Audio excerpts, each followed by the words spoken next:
শিখতে মানে শিখবে কিন্তু সময় পাচ্ছে না।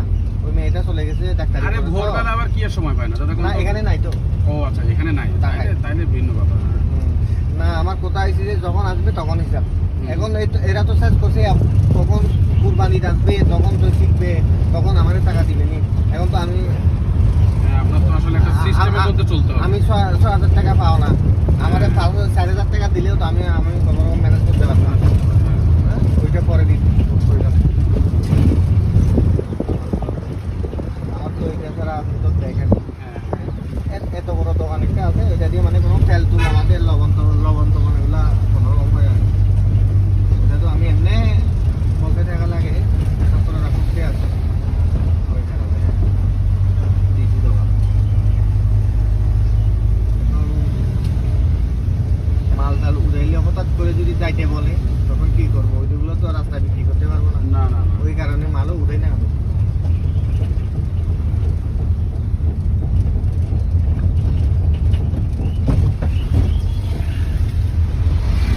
কতগুলো সিস্টেম আছে।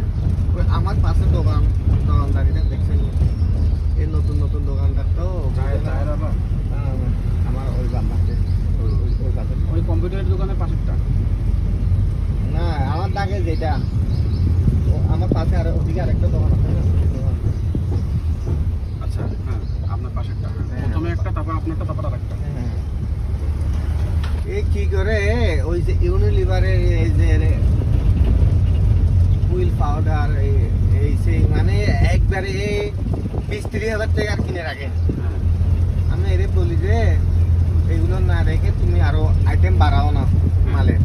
হ্যাঁ এখন 20-30 হাজার টাকা রাখো, এরা তো প্রতি সপ্তাহে আসতেছে, আইসেই ওরা নিতে সপ্তাহে আসছে, প্রতি সপ্তাহে চলে মতো 30,000 টাকা রাখলে একদিনে বেচতে পারতো না, ওদের টাকাটা বসে থাকে শুনে না।